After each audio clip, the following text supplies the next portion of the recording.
Thistle North any use? Mr. Speaker, I hope you will forgive me if I look slightly bewildered being called to address a full House of Commons chamber. I've simply never had this experience previously. In fact, over the previous 2.5 years, I've got used to being called at the end of a debate to address a House of Commons chamber that's almost completely empty, and then being given 2 minutes to make a 10-minute speech. So, Mr. Speaker, if you like what you hear over the next few minutes, I would like to think you will call me early in debates, unlike your much-loved predecessor. But for the moment, Mr. Speaker, I'm just going to relish this amazing opportunity to talk to all of these people. And it is an incredible privilege to be seconding the gracious speech, but it's also an incredible privilege to follow on from my dear and good friend, the Honourable Member for Chatham and Aylesford. Now, if I remember correctly, she won her seat in 2010 from a Labour member. Now, if my maths is right, we've got 50 new Conservative MPs in this chamber that have won their seats from Labour members as well, and from right across the country, from Innismon to Ipswich, oh, you had to ruin the flow, didn't you? Come on, guys. You're meant to be nice.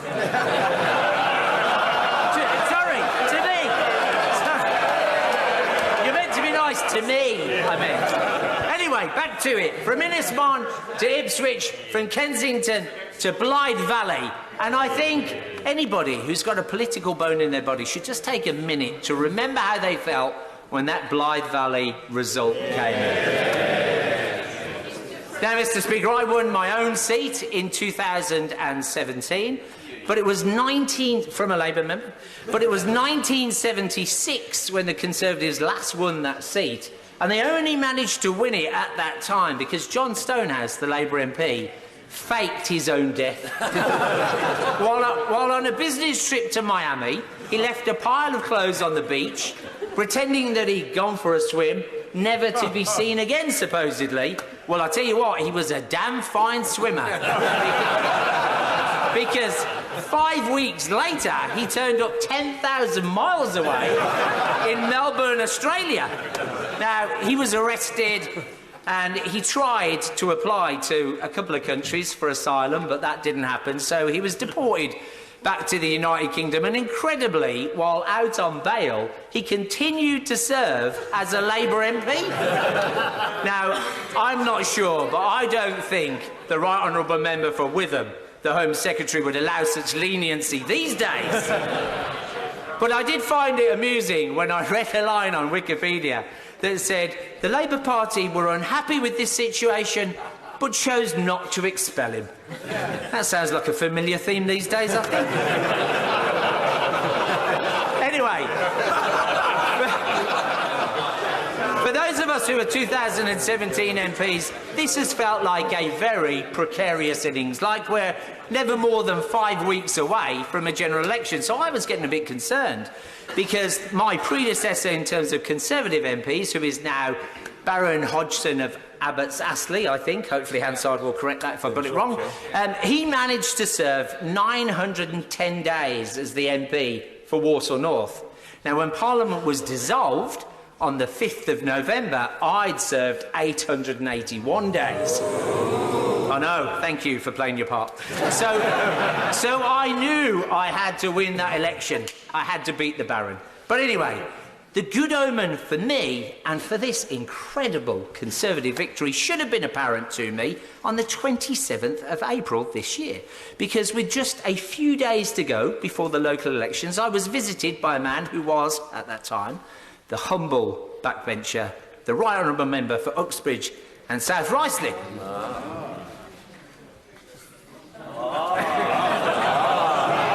He wasn't the Prime Minister then. Anyway, to the House, the blonde bombshell was unleashed on the unsuspecting people of Bloxwich, and the result was truly magnificent to behold. Everybody who asked for a selfie was greeted with a beaming smile and an occasional tussle of those famous blonde locks. And when our tour reached its inevitable destination, the Bloxwich Showman, the future Prime Minister obviously pulled a pint of Thatcher's Gold.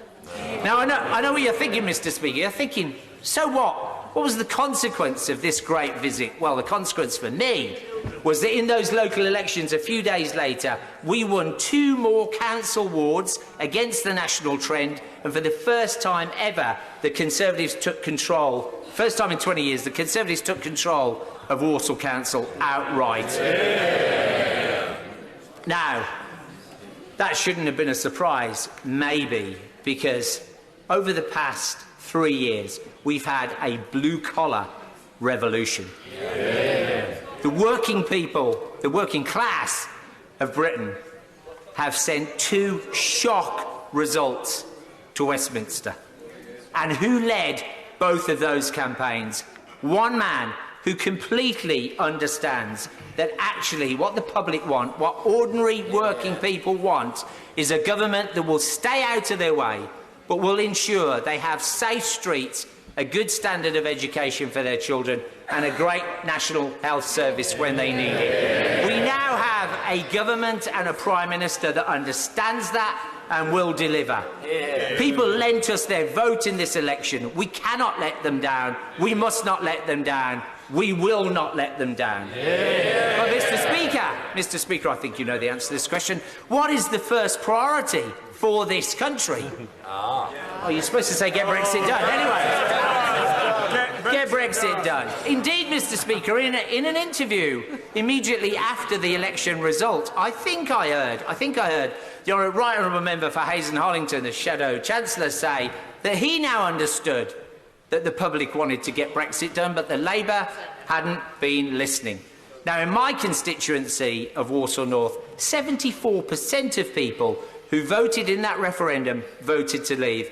But that wasn't the interesting thing for me during the general election. When I was telephone canvassing, I spoke to lifelong Lib Dem voters who had voted Remain in the referendum, but were now voting Conservative because they said they were real Democrats. Yeah.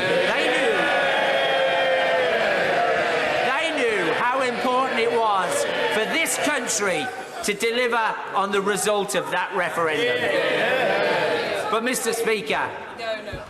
Speaker, Walsall North is like many of the constituencies we've just won. It's among the most deprived constituencies in the country.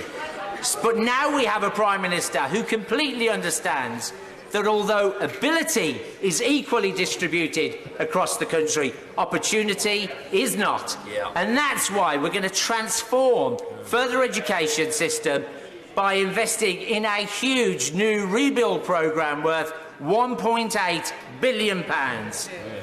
But investment in infrastructure is also incredibly important. There are towns like mine, Willenhall, where the manufacturing base has been decreased over recent years. So I was delighted to work with the Mayor of the West Midlands and secure the money for a new train station for Willenhall, because that train station will be a lifeline for that town. It will allow the people of Willenhall to travel to Birmingham or to Wolverhampton more easily for job opportunities or for education opportunities. But it will also allow people to travel in to Willenhall. So if we can continue to remediate those old industrial sites, we automatically free up new opportunities. And I'm imagining a time where we've got a robotic factory in Willenhall making goods that would otherwise be brought over from the other side of the world, therefore also reducing our carbon footprint.